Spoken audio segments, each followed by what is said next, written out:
Good morning, sunshine, I hope that you're well. Honey, I missed you last night when night fell. You should know, sunshine, you brighten my day. The world gets so dark, love, when you go away. They say absence makes the heart grow fonder, but I can't help but wonder if the darkness came tomorrow. Could I keep you in my mind, where you rise and you follow, just for the chance to stand in your light. Good morning, sunshine, I'm glad you're still here. My darling, it's hard when my friends can't be near. Until I can be there to show them I'm true.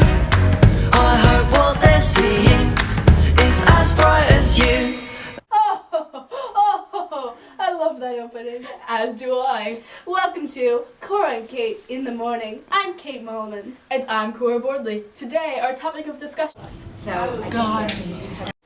Mohandas Karamchand Gandhi, often referred to as Mahatma Gandhi, was born on October 2nd, 1869, in Porndabar, India.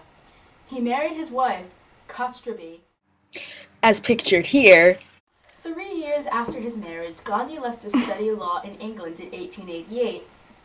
He did not make a very good lawyer because he was often too shy to speak up in court. In April of 1893, Gandhi was asked to advise in a lawsuit in South Africa for a year. He decided to stay in South Africa, eventually bringing his wife and kids to the country in 1896. When the Boer War began in 1899, Gandhi organized an ambulance corps for the British soldiers.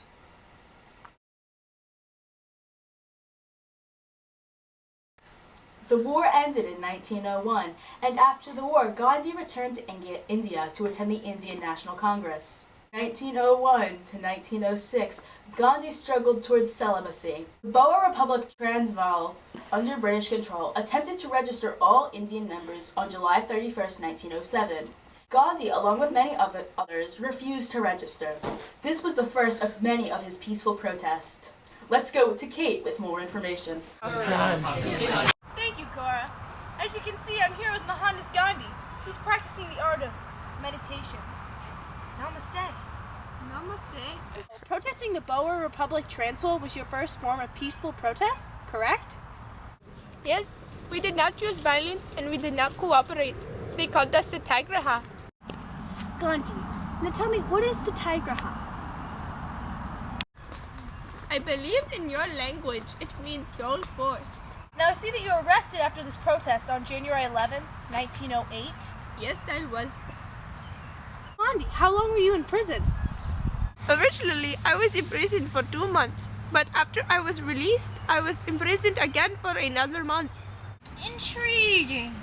What did you do when you were finally let out in 1909? I traveled to London, England, where I fought for South African Indian rights. Eventually, the whole Transvaal registration was appealed. So your peaceful protest worked! It appears so. So Gandhi, when was your next protest? I believe it was in 1913. Under my leadership, Indians in the Natal and Transvaal followed me in a march to protest racist poll tax and marriage laws. An agreement was finally reached on July 30th, 1914. Gandhi founded a religion-oriented communal farm in India in 1915 known as Satyagraha Ashram. He, his family, and many followers lived there. In 1919, nationalists held a Haratol, or fast, in protest of the Rowlatt Act. Within a few days, British troops killed Indian protesters in what is known as the Amritsar Massacre. Gandhi was disturbed and called for a period of non-cooperation, leading to his third arrest in 1922. After his release, Gandhi was elected President of the Indian National Congress. He published the Declaration of Independence of India in 1930. In 1931, Gandhi was infuriated with the salt laws and warned about his plans for protest. Let's go to Kate and Gandhi to hear more about Gandhi. Oh, so Gandhi, tell me, what exactly were the salt laws? They were basically a tax imposed on salt by the British. What happened after you warned about your protest idea? No one did anything. So we protested from March 12th to April 6th of 1931. I led a march of protesters to the sea in the Salt March. We went to the sea to make salt without having to pay taxes. It was illegal, but we did so. So, how did that work out for you? I was arrested. Again? Oh, Gandhi, you and your wacky antics. Yes, but I, as well as the other prisoners, was released shortly after. I attended the Round Table Conference in Britain in fall of 1931 to protest the salt laws as well as many other things. You returned to India after the conference, correct? That you were arrested. Yes, Again! correct. It was for sedition. You obviously spent a lot of time in prison. What did you do during that time? Well, I mainly focused on writing solutions to the Indian problems in South Africa and India, but I also fasted. Oh, because the food is really bad, right? No, not necessarily. It was more protest. Like, for example, during my imprisonment in 1932, I fasted in protest to the treatment of the untouchables in India. Gandhi. Hi, Cora. In 1942, a man by the name of Sir Stafford Cripps came to India to propose the plan of the Dominion status. The Dominion status would give India complete independence, but the Indians would have to help the British. The Indian National Congress rejected the offer. The Congress leaders, along with Gandhi, were arrested.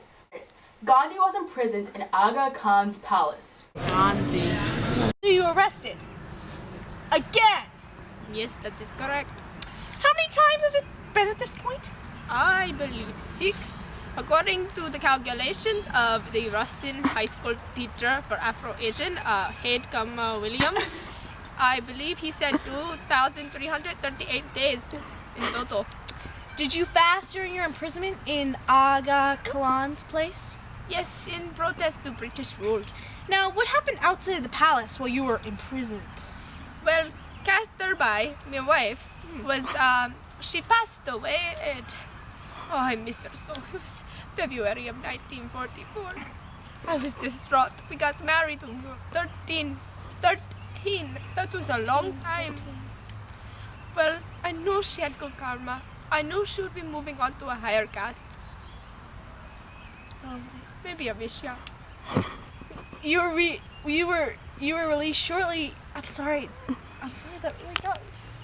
I know it is a very sad thing. Sorry. Okay. I got it. Come on, Brahma. I'm sorry. You were released shortly after her death, correct? Yes, that is correct. What did you do? Well, I traveled to Bombay to visit with Muhammad Ali Jinnah in hopes to make a proposal for the Indian state as independent. But it was no use, for we could not agree, for I wanted to keep India as a whole, but he wanted to split it based on religion. The proposal did not come out well. Ali Jinnah rejected it. Gandhi. It wasn't until 1947 when an agreement was made. Lord Mountbatten arrived in India with a plan for Indian independence. On August 15, 1947, Indian independence became official, ending the British Raj. Unfortunately, it resulted in conflicts between India and its neighbor Pakistan. Everyone is in chaos right now. People are fighting and killing. Hindus and Muslims will not compromise with religious differences. People are fleeing. This needs to be stopped. Gandhi. Cora, I was finishing up my interview with Gandhi when all of a sudden a gunfire and he dropped down dead. These people are out of control. Everyone is killing each other. It's terrifying. I don't know what to do. Sorry. Thank you, Cora. Well, I'm gonna go find some shelter. Gandhi! Well, that's all we have time for today. Tune in tomorrow for a full report on Gandhi's assassination. For Cora and Kate News in the Morning, I'm Cora. And I'm Kate Mollemans. Good night, America. We're done. Good morning, sunshine. I hope that you're well. Honey, I missed you last night when I fell. You should know, sunshine.